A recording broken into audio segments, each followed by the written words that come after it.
She was born under violet skies where the twin suns never set, and the air shimmered with gold. She was daughter of the high matriarch of the Serran, and every heartbeat of her life had been guided by duty tradition, and the careful path her people walked through the stars. Her name was Ayari, and she feared only one thing: marrying a human.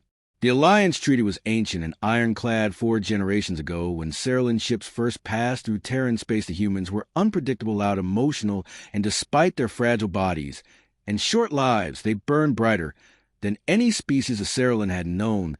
They were necessary allies, brilliant inventors, fearless warriors, but never suitable mates. Ayari had heard the horror stories whispered by elder cousins and nervous courtiers about the strange way humans touched, about their chaotic emotions, their wild affections, and most of all about the bond their kind formed that could never be unmade. It was said a human could make you feel too much burned through your mind with their words and leave you unable to think clearly, and Ayari above all things prided herself on clarity. But the new treaty demanded a new symbol, and that symbol was to be her hand in marriage, offered to a human of equal status to bind their species once more in a deeper alliance, not just of armies or technologies, but families and bloodlines. She protested at first as much as one of her station could she raise her voice in private council. She begged her mother, she offered alternatives. She suggested perhaps a lesser cousin or one of the emissary circle, but the matriarch had fixed her gaze upon her daughter and spoke only 6 words. The alliance must live through you. And so Ayari found herself aboard a Serran diplomatic vessel, its sleek silver wings gliding across space toward the Terran capital, planet Earth. She sat in silence, surrounded by her handmaidens, her advisors, her translators, all equally nervous, but hiding it better, and in her chest her hearts beat in discord. The first moment she saw him, she expected to feel the fear, but what she felt instead was confusion. He was not what she imagined, not the brutish warriors from military broadcasts, not the cold-suited politicians of interstellar conferences. He was simply a man, young, perhaps not yet 30, with tired eyes and quiet posture, standing beside his president, in a room full of gleaming glass and electric light. His name was Elias Vorn, and he bowed lower than was required, then looked up and met her eyes and said with that peculiar softness of Terrans, "You don't want this, do you?" She blinked, and for the first time in many years, Ayari had no words.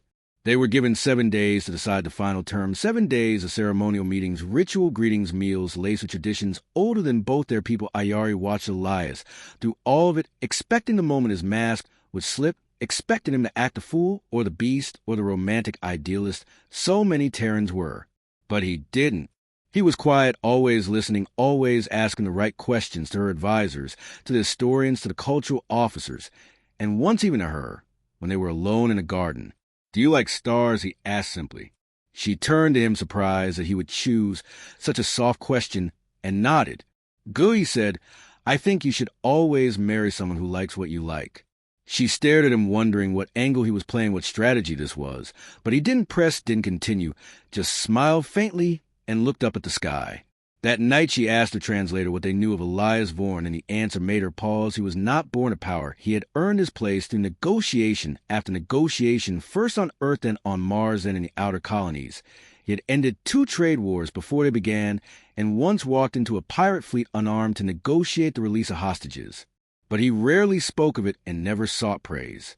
The next day he brought her a Terran flower, small, yellow, and bright, handed it to her without ceremony, and said, "I think it looks like the light behind your eyes." She accepted it with no smile, but she did not throw it away.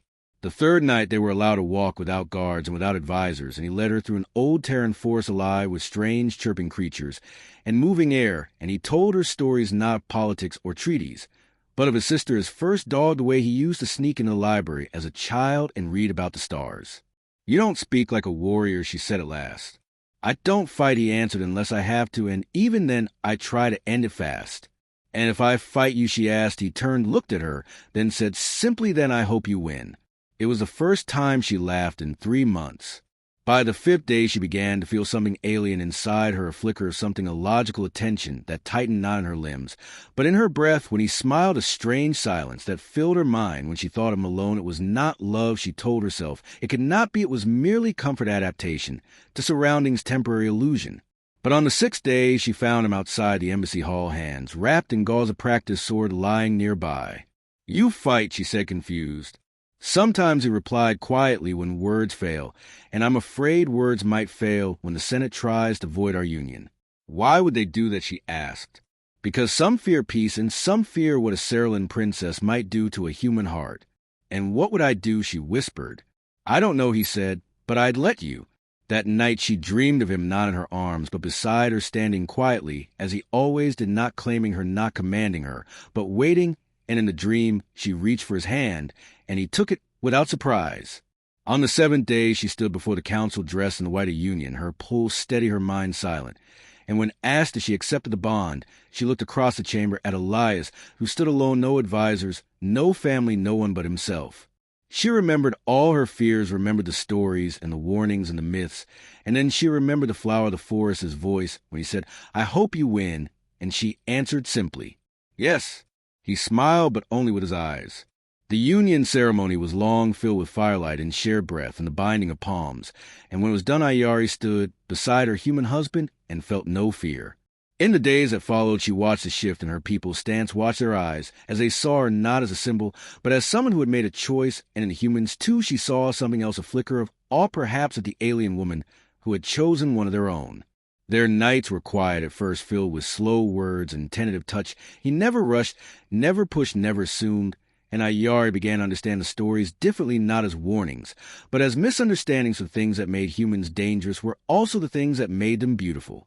Their chaos was passion, their wildness was courage, their intensity was truth, and Elias was all of it wrapped in kindness.